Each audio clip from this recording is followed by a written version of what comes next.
En una cantina mugrienta de Chihuahua, un coronel federal se burlaba de una mujer mientras sus soldados la sujetaban por los brazos. El hombre reía como hiena mientras el pueblo entero lo observaba con odio, pero nadie se atrevía a moverse. Hasta que Villa se enteró de lo que había pasado. En San Buenaventura, donde el calor del desierto abrasa hasta las piedras y el viento sopla arena como si fuera venganza de los muertos. Llegó un martes maldito la noticia que habría de desatar la furia más terrible que se recuerde en toda la región. Era día de tianguis y las mujeres vendían elotes y tamales bajo toldos remendados, mientras los niños jugaban entre los puestos sin saber que ese día quedaría marcado para siempre en la memoria de sus abuelos. Fue Crescencio Herrera, el talabartero de manos ásperas y corazón noble, quien llegó al campamento de Villa con los ojos inyectados de coraje y la voz quebrada por la impotencia. Montaba su burro flaco como si fuera caballo de guerra y traía en el rostro la marca inconfundible de quien ha visto algo que no se puede olvidar jamás. General Villa, le gritó desde lejos, sin bajarse siquiera de su montura. Tengo que hablarle de algo que me está quemando el alma como hierro candente. Villa estaba bajo la sombra de un mezquite, limpiando su rifle con movimientos pausados que conocían bien todos los que lo rodeaban. Cuando Crescencio hablaba así, con esa urgencia desesperada, era porque algo muy grave había pasado en el pueblo. Alzó la vista y vio al hombre temblando, no de miedo, sino de rabia contenida. Bájate y habla despacio, compadre. Aquí nadie tiene prisa cuando se trata de escuchar la verdad. Crescencio se apeó del burro con movimientos torpes, como si sus piernas no quisieran sostenerlo. Se acercó al general y cuando estuvo cerca, Villa pudo ver que tenía los ojos húmedos, no de llanto, sino de esa humedad que sale cuando la rabia es tan grande que no cabe en el pecho. General, lo que vi ayer en San Buenaventura no se lo deseo ni a mis peores enemigos. El coronel Sebastián Aguirre y sus federales llegaron al pueblo como si fuera tierra conquistada. El nombre del coronel Aguirre hizo que Villa dejara de limpiar su rifle. Lo conocía de reputación, un hombre cruel que había hecho carrera militar pisoteando a los indefensos. Dicen que había empezado como soldado raso, pero que su crueldad y su habilidad para humillar a los débiles lo habían llevado rápido a los altos rangos. ¿Qué hizo ahora ese perro?, preguntó Villa con voz que sonaba tranquila, pero sus hombres sabían reconocer esa calma peligrosa que precedía a las tempestades. Crescencio se quitó el sombrero y lo apretó entre las manos hasta deformarlo. Llegó con 20 soldados diciendo que venía a cobrar impuestos extraordinarios por la revolución. Pero eso no era lo que quería, general. Lo que quería era humillar al pueblo, demostrar su poder sobre nosotros. Los dorados que estaban cerca comenzaron a acercarse, formando un círculo alrededor del talabartero. Rodolfo Fierro dejó de afilar su cuchillo y Martín López alzó la vista del mapa que estaba estudiando. Todos conocían esa expresión en el rostro de Villa, era la misma que ponía cuando estaba a punto de tomar decisiones que cambiarían el destino de muchos. Sigue contando, hermano. Dime todo lo que viste. El coronel se instaló en la cantina de Don Refugio como si fuera palacio real. Mandó traer una mesa grande al centro del local y se sentó ahí con su botella de coñac francés, riéndose de nosotros como si fuéramos animales de circo. Sus soldados ocuparon todo el lugar, apuntando con sus rifles a cualquiera que se moviera. Crescencio hizo una pausa para respirar hondo, como si necesitara tomar fuerzas para continuar. Después mandó llamar a todas las familias del pueblo. Una por una, general. Los hombres tenían que presentarse con sus mujeres y sus hijas. Decía que era para hacer un censo, pero mentía como siempre mienten los cobardes. ¿Qué pasó después?, preguntó Villa, aunque algo en su interior ya sabía que la respuesta lo iba a enfurecer. Comenzó a revisar a las mujeres, general. Como si fueran ganado. Les tocaba las manos, les miraba los dientes, les hacía dar vueltas para verlas de todos lados. Y se reía viendo cómo los esposos y los padres apretaban los puños sin poder hacer nada. Un murmullo de indignación se alzó entre los dorados. Fierro escupió en el suelo y murmuró algo que sonaba como promesa de muerte. Pero Villa alzó la mano pidiendo silencio. Quería escuchar toda la historia antes de decidir qué hacer. Cuando le tocó el turno a la familia Mendoza, el coronel se fijó en Esperanza, la hija de don Tomás.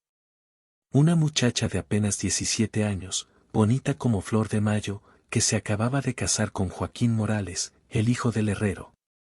Villa recordaba a los Mendoza. Don Tomás era un hombre trabajador y honesto que había ayudado a los revolucionarios más de una vez, proporcionándoles información sobre los movimientos de los federales. Su hija Esperanza tenía fama en toda la región por su belleza, pero también por su carácter fuerte y su inteligencia. El coronel la mandó llamar y le dijo que se acercara a la mesa. La muchacha obedeció, pero se veía en sus ojos que tenía miedo. Aguirre comenzó a hacerle preguntas sobre su familia, sobre su esposo, sobre todo, pero no era curiosidad lo que lo movía, era algo más sucio. Crescencio tuvo que parar otra vez. Sus manos temblaban ahora de manera visible y Villa notó que le costaba trabajo continuar. Habla, hermano. Por doloroso que sea, necesito saberlo todo. El coronel le pidió que le sirviera coñac en su vaso. Esperanza lo hizo sin protestar, pero cuando se acercó a la mesa, ese maldito le agarró la muñeca y no la dejó ir. Le dijo que tenía manos muy suaves para ser esposa de herrero, que seguramente no estaba acostumbrada al trabajo duro. Los dorados intercambiaron miradas cargadas de furia. Todos sabían hacia dónde se dirigía la historia y todos sentían la misma rabia creciendo en el pecho como fuego que se extiende por el pastizal seco. Después le dijo que se sentara en sus piernas, que quería platicar con ella sobre los impuestos que tendría que pagar su familia. Esperanza se negó, pero los soldados la obligaron. El coronel la agarró de la cintura y comenzó a manosearla delante de todo el pueblo, delante de su esposo, delante de su padre. Villa cerró los ojos un momento. Podía imaginar la escena, la humillación, la impotencia, el coraje que debía estar sintiendo no solo la familia de la muchacha, sino todo el pueblo entero. ¿Y qué hicieron los hombres del pueblo?, preguntó, aunque sabía que la respuesta lo iba a doler. ¿Qué podían hacer, general? Estaban desarmados, eran 20 contra 200 habitantes, y la mayoría eran mujeres, niños y ancianos. Don Tomás trató de acercarse, pero 2 soldados le pusieron las bayonetas en el pecho. Joaquín, el esposo de Esperanza, se levantó de su silla, pero otros federales lo rodearon con los rifles montados. ¿Qué más pasó? Lo peor, general. El coronel se puso de pie con Esperanza todavía en sus brazos y anunció que esa noche se iba a quedar en la mejor casa del pueblo. Que necesitaba descansar cómodamente después del largo viaje. Y que Esperanza lo iba a acompañar para servirle la cena y atender todas sus necesidades. El silencio que siguió fue más pesado que una lápida. Villa abrió los ojos y en ellos se podía ver algo que sus hombres conocían bien, esa luz fría y terrible que aparecía cuando alguien había cruzado una línea que no debía cruzarse nunca. Si te está gustando esta historia de justicia revolucionaria, suscríbete al canal y compártela con alguien que entienda que hay cosas que nunca se deben tolerar. Siguió, ordenó Villa con voz que sonaba como piedra raspando piedra. Esperanza comenzó a llorar, pero no de miedo, sino de coraje. Le gritó al coronel que ella era mujer casada, que tenía honor, que antes se dejaba matar que deshonrarse. Pero Aguirre se rió más fuerte todavía. Le dijo que el honor era un lujo que los pobres no se podían dar, que en tiempos de guerra las mujeres bonitas tenían que contribuir al esfuerzo nacional de la manera que pudieran. ¿La llevó a la fuerza? Trató, general. Pero ahí fue donde pasó algo que nadie esperaba. Esperanza le clavó las uñas en la cara al coronel, le dejó 3 rayas sangrantes desde la sien hasta la mandíbula.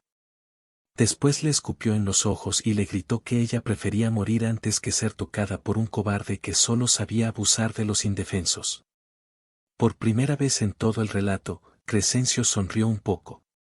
Era una sonrisa orgullosa, llena de respeto por el valor de la muchacha. El coronel se puso como loco. Le dio una bofetada que se oyó hasta la calle, pero Esperanza no se cayó. Se quedó ahí parada, mirándolo con ojos que echaban chispas, sobándose la mejilla, pero sin bajar la cabeza. ¿Qué hizo entonces el maldito? Ahí fue donde mostró lo que realmente era, general. Ordenó a sus soldados que agarraran a Joaquín, el esposo de Esperanza. Lo arrastraron hasta el centro de la cantina y lo obligaron a ponerse de rodillas. Después Aguirre sacó su pistola y se la puso en la cabeza al muchacho. Villa se puso de pie de un movimiento brusco. Sus hombres se tensaron, esperando órdenes. Le dijo a Esperanza que tenía que elegir, o venía por las buenas a pasar la noche con él, o su esposo amanecía muerto en la plaza del pueblo. Que ella decidiera si prefería ser viuda o colaborar con las autoridades federales. ¿Y qué decidió la muchacha? Esa niña tiene más huevos que muchos hombres que conozco, general. Le dijo al coronel que si mataba a su esposo, él tendría que matarla a ella también, porque no iba a vivir ni un día más. Pero que si lo que quería era demostrar su poder, que mejor desafiara a muerte a Joaquín, como los hombres de verdad. Villa alzó las cejas. La muchacha no solo tenía valor, tenía inteligencia. Sabía que los federales no se iban a arriesgar a un duelo justo. Obviamente Aguirre se negó. Dijo que él no peleaba contra peones ignorantes, que su tiempo era muy valioso para desperdiciarlo en juegos. Pero Esperanza no se quedó callada. Le gritó delante de todo el pueblo que era un cobarde, que solo servía para abusar de mujeres y amenazar niños. ¿Cómo terminó todo? El coronel se puso furioso. Ordenó que colgaran a Joaquín de los brazos en el poste de la plaza, como escarmiento. Dijo que ahí se iba a quedar hasta que Esperanza recapacitara y decidiera ser más colaborativa con las autoridades. Crescencio bajó la cabeza antes de continuar. Ahí dejaron al muchacho toda la noche, general. Colgado como costal, con los brazos amarrados por arriba de la cabeza. Al amanecer ya no podía ni gritar del dolor. Y el coronel mandó decir que, si al mediodía Esperanza no se presentaba en su cuarto, iba a ordenar que le dieran 50 latigazos al marido. ¿Y se presentó? No tuvo que hacerlo, general. Porque a las 10 de la mañana llegó usted. Villa frunció el ceño. ¿Yo llegué? ¿De qué hablas, Crescencio? Bueno, no usted en persona. Pero llegó la noticia de que usted andaba cerca, a unas 2 horas del pueblo. Alguien había mandado un mensaje diciendo que Pancho Villa había sabido lo que estaba pasando en San Buenaventura y que venía en camino con todos sus dorados. ¿Quién mandó ese mensaje? Crescencio sonrió de manera misteriosa. Nadie lo supo nunca, general. Pero el caso es que en cuanto el coronel se enteró, ordenó que soltaran a Joaquín y que prepararan los caballos para salir inmediatamente. Dijo que tenía órdenes urgentes en otro lado y que no podía quedarse más tiempo. Villa comenzó a entender. Alguien del pueblo había inventado esa historia para asustar al coronel y salvar a la muchacha. Era una estrategia inteligente, pero también peligrosa. ¿Se fueron así nomás? No, general. Antes de irse, Aguirre reunió a todo el pueblo en la plaza. Dijo que regresaría pronto con más soldados, que iba a investigar quién había mandado el mensaje falso sobre usted, y que cuando lo descubriera, iba a colgar a toda la familia del mentiroso. ¿Y después? Después se fueron, general. Pero dejaron claro que iban a volver. Y todos sabemos que cuando regresen, van a venir con ganas de venganza. Villa caminó alrededor del círculo que formaban sus hombres, pensando. La historia que acababa de escuchar lo llenaba de furia, pero también de algo más complejo, una mezcla de orgullo por el valor de esa muchacha y de responsabilidad hacia un pueblo que había usado su nombre para defenderse. Crescencio, dijo después de un largo silencio, ¿cuándo crees que regrese ese coronel? Pronto, general. Los federales nunca se quedan mucho tiempo sin vengarse cuando los humillan. Villa asintió y se dirigió a sus hombres. Fierro, Martín, preparen a los muchachos. Nos vamos para San Buenaventura. ¿Vamos a defender el pueblo, jefe?, preguntó Martín López. Vamos a hacer algo mejor que eso. Vamos a enseñarle al coronel Aguirre lo que les pasa a los cobardes que abusan de las mujeres en territorio de Pancho Villa. Rodolfo Fierro sonrió de manera que habría helado la sangre de cualquiera que lo conociera. ¿Lo matamos, jefe? Primero lo vamos a educar. Después vemos si aprendió la lección. La cabalgata hacia San Buenaventura comenzó al amanecer del día siguiente. Villa llevaba consigo 30 de sus mejores hombres, todos montados en caballos frescos y armados hasta los dientes. Pero no iban como ejército conquistador, sino como justiciero que cumple una promesa. Durante el camino, Villa no dejaba de pensar en la historia que le había contado Crescencio. Conocía a muchos oficiales federales crueles, pero el caso del coronel Aguirre tenía algo especial, no era solo crueldad por crueldad, era el placer enfermo de humillar a los débiles. De usar el poder para satisfacer los instintos más bajos. Jefe, le gritó Martín López, que cabalgaba a su lado, ¿cuál es el plan cuando lleguemos al pueblo? El plan es sencillo, Martín. Vamos a esperar a que llegue el coronel. Y cuando llegue, le vamos a dar la bienvenida que se merece. ¿Y si no viene? ¿Va a venir? Los hombres como Aguirre no pueden vivir con la humillación. Tiene que regresar a demostrar que es muy macho, aunque sea con mujeres y niños. ¿Tenían razón? Cuando llegaron a San Buenaventura, los vecinos les contaron que habían visto movimiento de tropas federales hacia el sur. El coronel estaba reuniendo refuerzos en el cuartel de Santa Rosalía y se esperaba que regresara en los próximos días con más soldados y más ganas de venganza. Villa estableció su campamento en las afueras del pueblo, escondido entre los cerros que rodeaban el valle. Desde ahí podían vigilar todos los caminos sin ser vistos. Pero antes de hacer cualquier otra cosa, pidió que lo llevaran con la familia de Esperanza. Don Tomás Mendoza los recibió en su casa humilde pero limpia, con paredes de adobe y piso de tierra apisonada. Era un hombre de unos 50 años, con las manos callosas del trabajo y los ojos cansados de quien ha visto demasiados abusos sin poder hacer nada para impedirlos. General Villa, le dijo quitándose el sombrero, no sabe qué honor es tenerlo en mi casa. Aunque ojalá fuera en mejores circunstancias. Don Tomás, vengo a conocer a su hija. Me contaron que es una muchacha de mucho valor. Esperanza está adentro con su esposo. Los dos están bien, gracias a Dios, pero muy asustados por lo que pueda pasar cuando regrese el coronel. Villa entró a la casa y se encontró con una pareja joven sentada junto a la mesa de la cocina. Joaquín Morales tenía los brazos vendados y marcas visibles de las cuerdas que lo habían colgado, pero sus ojos brillaban con una mezcla de dolor y orgullo. A su lado, Esperanza era exactamente como se la había imaginado, una muchacha bonita, pero con esa belleza que viene de adentro, de la fuerza del carácter y la nobleza del corazón. Señorita Esperanza, dijo Villa quitándose el sombrero, me da mucho gusto conocerla. Me contaron lo que pasó y quiero que sepa que la admiro mucho. La muchacha se ruborizó, pero no bajó la mirada. Gracias, general. Pero yo no hice nada especial. Cualquier mujer con dignidad habría hecho lo mismo. No, señorita. No cualquiera. Lo que usted hizo requiere un valor que muy pocos tienen. Y quiero que sepa que no fue en vano. Ese coronel va a pagar por lo que hizo. Joaquín se levantó de la mesa con dificultad. General, si va a pelear contra los federales, yo quiero ayudarlo. Sé que no soy soldado, pero sé manejar un rifle y tengo ganas de vengarme.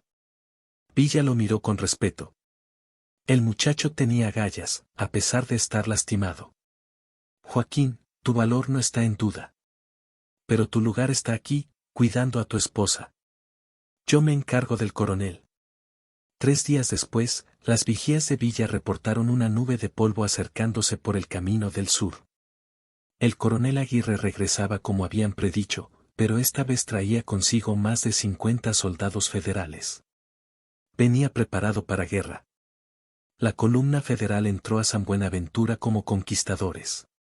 Los soldados ocuparon la plaza, colocaron guardias en todas las esquinas y establecieron su cuartel general otra vez en la cantina de Don Refugio.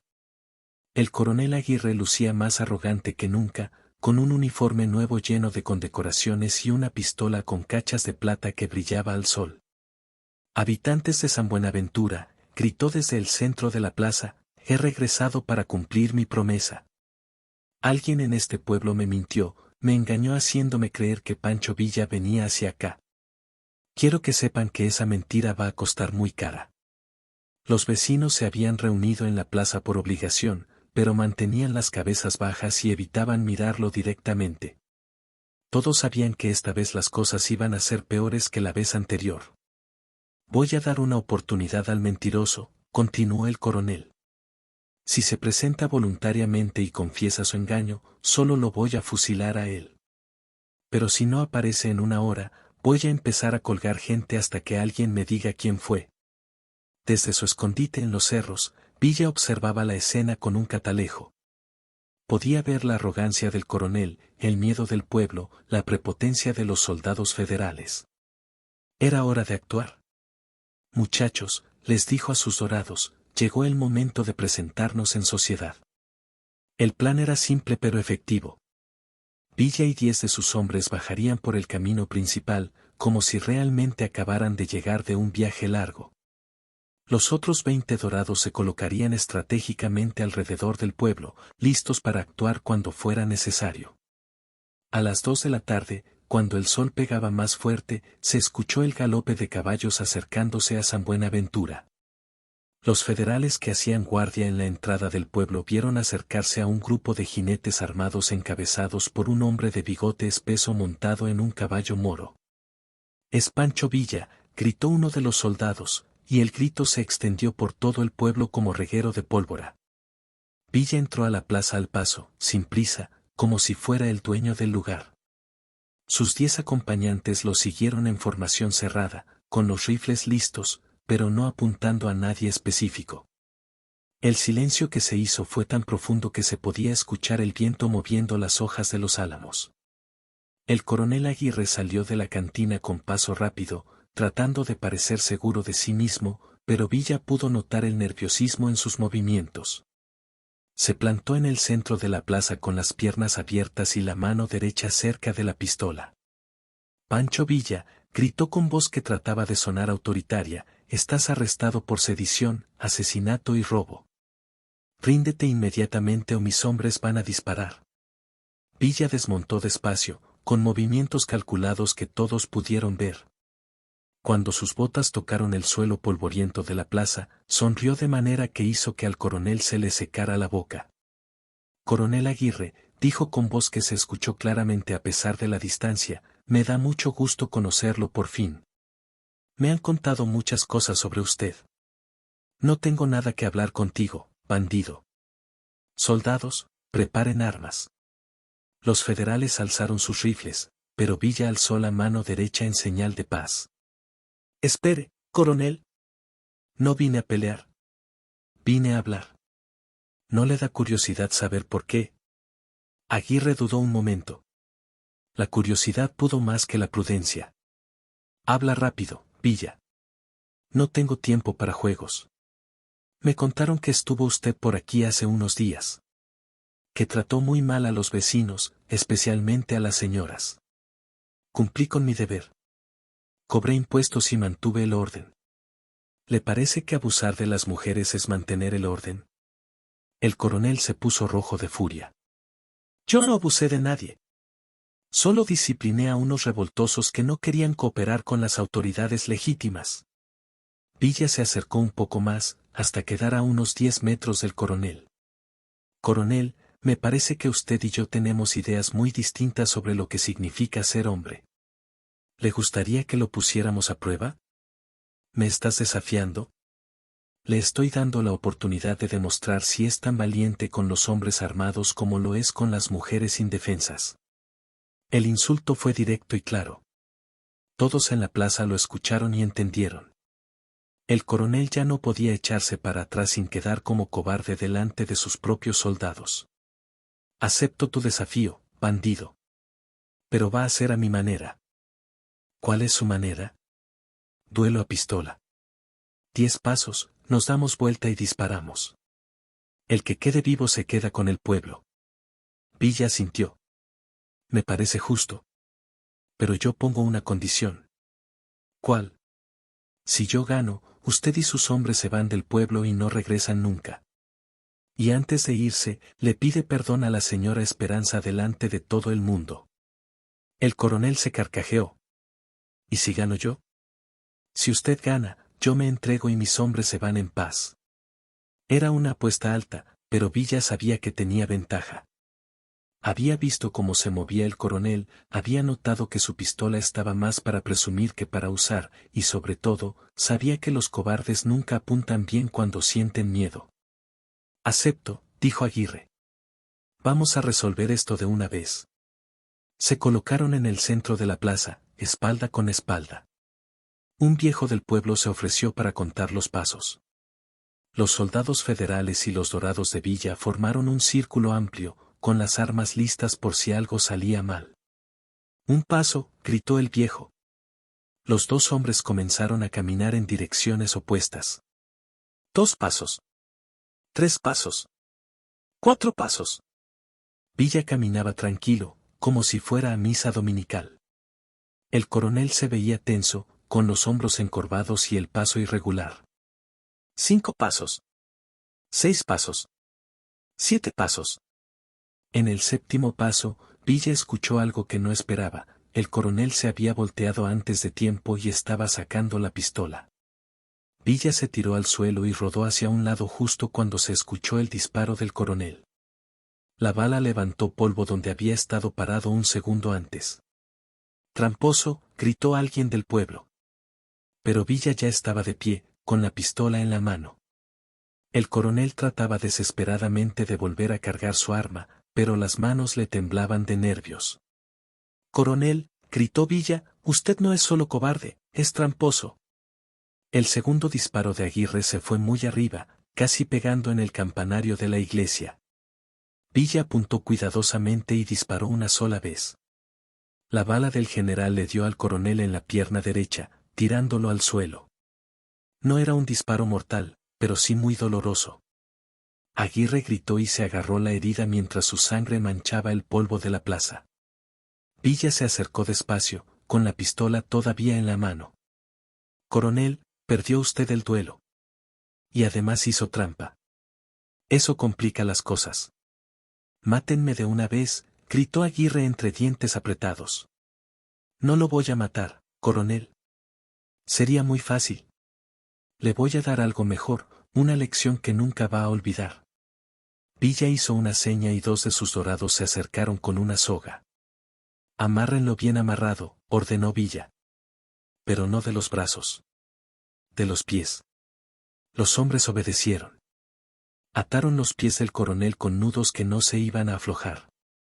Después pasaron la soga por encima de una rama gruesa del álamo que daba sombra a la plaza. ¿Qué van a hacer?, preguntó Aguirre con voz que ya no sonaba arrogante. Le vamos a enseñar lo que se siente colgar de algo, coronel.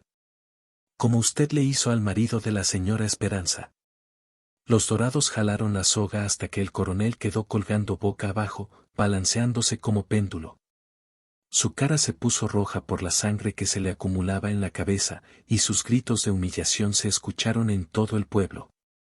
«Esto es una barbarie», gritó uno de los soldados federales. «Soldados federales», se dirigió Villa a la tropa, su coronel perdió el duelo limpiamente. «Según nuestro trato, ustedes se pueden ir en paz. Pero antes de irse, van a presenciar la educación de su oficial».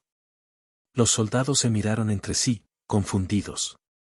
Algunos parecían aliviados de no tener que pelear, otros se veían molestos por la humillación de su superior. Pero ninguno se atrevió a protestar más. Villa se acercó al coronel, que seguía balanceándose cabeza abajo como costal en la carnicería. Su cara había pasado del rojo al morado y los ojos se le empezaban a salir de las órbitas. «Coronel Aguirre», le gritó Villa para que lo pudiera escuchar a pesar del ruido de la sangre en sus oídos, «¿cómo se siente estar colgado como animal?». «Bájenme», suplicó el coronel con voz ahogada. «¿Ya aprendí la lección?».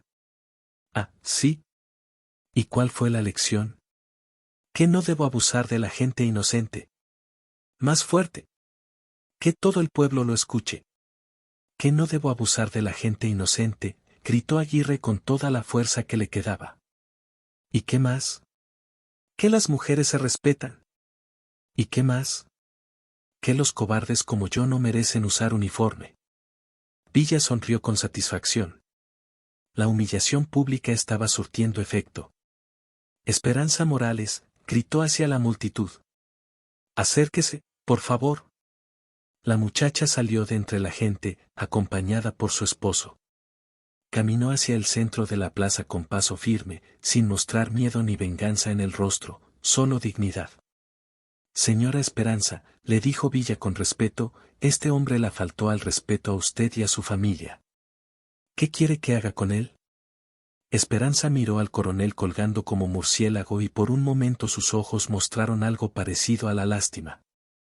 General Villa, dijo con voz clara, quiero que le pida perdón a todo el pueblo por lo que hizo. Y que prometa que nunca más va a abusar de ninguna mujer. ¿Lo oyó, coronel?, preguntó Villa. Sí, gritó Aguirre desesperadamente. ¿Perdón? Le pido perdón a la señora, al pueblo entero. Prometo que nunca más voy a faltar al respeto a ninguna mujer. ¿Y a los hombres tampoco? A nadie. A ninguna persona. Solo quiero que me bajen. Villa hizo una seña y sus hombres aflojaron la soga lentamente. El coronel cayó al suelo como costal de papas, tosiendo y vomitando por el cambio súbito de posición. Se quedó ahí tirado unos minutos, tratando de recuperar el aliento y la compostura. Cuando finalmente pudo ponerse en pie, estaba completamente cambiado. Ya no quedaba nada del hombre arrogante que había llegado al pueblo. Ahora era solo un oficial humillado, con el uniforme sucio, la dignidad pisoteada y el orgullo hecho pedazos. Coronel, le dijo Villa, tome a sus soldados y váyanse. Y recuerden bien lo que pasó aquí. Porque si vuelvo a saber que andan abusando de gente inocente, la próxima vez no va a haber perdón. Aguirre asintió repetidamente, como perro que ha recibido su merecido. Hizo una seña a sus soldados y comenzaron a recoger sus cosas para marcharse. Un momento, gritó Villa cuando ya se dirigían hacia los caballos. Todos se detuvieron, temiendo lo peor.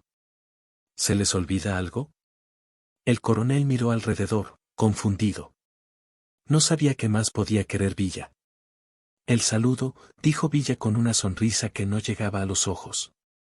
Un oficial debe saludar cuando se retira de territorio enemigo. Aguirre tragó saliva, se cuadró lo mejor que pudo y le dio un saludo militar a Villa. Sus soldados hicieron lo mismo, aunque se veía que les dolía en el alma. Ahora sí pueden irse, dijo Villa. Y que no se les olvide contarle a sus jefes lo que pasa cuando mandan oficiales cobardes a abusar de mi gente. La columna federal salió de San Buenaventura como había llegado, levantando una nube de polvo. Pero esta vez no era polvo de arrogancia, sino de humillación y derrota. Cuando los federales desaparecieron en el horizonte, el pueblo entero estalló en celebración. Los hombres gritaban vivas a Villa, las mujeres lloraban de alivio y los niños corrían por las calles como si fuera día de fiesta. Don Tomás se acercó a Villa con lágrimas en los ojos. General, le dijo con voz quebrada por la emoción, no tengo palabras para agradecerle lo que hizo por nosotros. No me agradezca nada, don Tomás. Solo hice lo que cualquier hombre de bien habría hecho. ¿Se va a quedar con nosotros? No, compadre. Tengo que seguir mi camino. Pero pueden estar seguros de que mientras yo ande por estos rumbos, nadie los va a molestar. Esperanza se acercó con su esposo. General Villa, le dijo la muchacha, quiero darle algo. Se quitó una cadena de oro que llevaba al cuello, con una medalla de la Virgen de Guadalupe. Era de mi madre, explicó. Quiero que la tenga usted, para que lo proteja en sus batallas. Villa aceptó la cadena con respeto y se la colgó al cuello. Se la voy a cuidar como si fuera mi vida misma, señora. Y cada vez que la vea, me voy a acordar de que en este mundo todavía hay mujeres valientes como usted. Esa noche Villa y sus hombres acamparon a las afueras del pueblo. Alrededor de la fogata, mientras bebían café y compartían tortillas calientes que les habían traído las mujeres del pueblo, comentaban los eventos del día. Jefe, dijo Fierro, ¿por qué no mató al coronel? Se lo merecía. Porque matarlo hubiera sido muy fácil, Fierro. Y los hombres como Aguirre aprenden más de la humillación que de la muerte. Ahora ese coronel va a cargar para el resto de su vida con la vergüenza de lo que pasó hoy. ¿Y si se venga? No se va a vengar. Los cobardes como él solo son valientes cuando tienen ventaja. Ya vieron cómo actuó cuando se sintió perdido, suplicando como perro. Martín López, que había estado callado, habló por fin. Jefe, lo que hizo hoy va a correr como reguero de pólvora por todo Chihuahua. Todos van a saber que Pancho Villa protege a los indefensos y que castiga a los abusivos. Esa es la idea, Martín. Que sepan que aquí hay alguien que no tolera las injusticias. Al día siguiente, Villa y sus dorados partieron de San Buenaventura entre las bendiciones y los vivas del pueblo entero. Pero antes de irse, Villa tuvo una última conversación con Esperanza. Señora, le dijo, quiero que sepa que lo que usted hizo el otro día fue muy importante. No solo para usted y su familia, sino para toda la gente que sufre abusos. ¿Por qué, general? Porque usted demostró que la dignidad no se puede comprar ni quitar. Que hay cosas más importantes que la vida misma. Y eso inspira a otros a ser valientes también. Gracias, general. Pero yo solo hice lo que me enseñó mi mamá, que una mujer con honor prefiere morir de pie que vivir de rodillas. Villa sintió con respeto profundo. Su mamá fue muy sabia. Y usted es muy valiente. La historia de lo que pasó en San Buenaventura se extendió por todo el norte de México como Villa había predicho. En las cantinas, en los mercados, en los caminos reales, la gente contaba cómo Pancho Villa había colgado de los huevos a un coronel abusivo y cómo todo el pueblo había celebrado el castigo. Algunos decían que el coronel había quedado loco de la humillación y que ahora se la pasaba encerrado en su casa, sin querer salir. Otros contaban que había renunciado al ejército y se había ido a vivir lejos, donde nadie lo conociera. Pero todos estaban de acuerdo en una cosa, que la justicia de Villa había llegado en el momento exacto y de la manera correcta. Para los poderosos, la historia era una advertencia clara, que había límites que no se podían cruzar, que había alguien vigilando y que los abusos tenían consecuencias. Para los pobres y los indefensos, era un mensaje de esperanza, que no estaban solos, que había quien los defendía, que la justicia existía aunque a veces tardara en llegar. Y para las mujeres como Esperanza, era la confirmación de que su valor no había sido en vano. Que su dignidad había inspirado a otros y que su ejemplo seguiría vivo mucho tiempo después de que todos los protagonistas de la historia hubieran muerto. Porque Villa no era solo un hombre con pistola, era una idea, la idea de que en un mundo lleno de injusticias, siempre debe haber alguien dispuesto a defender a los que no pueden defenderse solos. Meses después, cuando Villa estaba acampado en las montañas de la Sierra Madre, recibió una carta que lo llenó de satisfacción. Era de Esperanza, contándole que ella y Joaquín estaban esperando su primer hijo, que el pueblo había prosperado sin la amenaza de los federales abusivos. Y que habían puesto su nombre a la plaza donde había colgado al coronel, Plaza Pancho Villa. Al final de la carta, Esperanza había escrito, General, quiero que sepa que mi hijo va a crecer escuchando la historia de cómo usted defendió el honor de su madre. Y cuando sea grande, él también va a saber que hay cosas que nunca se deben tolerar y que siempre hay que defender a los indefensos. Villa dobló la carta cuidadosamente y se la guardó en el bolsillo de la camisa, junto al corazón. Después se tocó la medalla de la Virgen que le había regalado Esperanza y sonrió pensando que tal vez, después de todo, este mundo tan difícil todavía tenía esperanza. Si esta historia te recordó que la verdadera justicia a veces llega de maneras inesperadas, compártela con alguien que también crea que los abusos nunca se deben tolerar.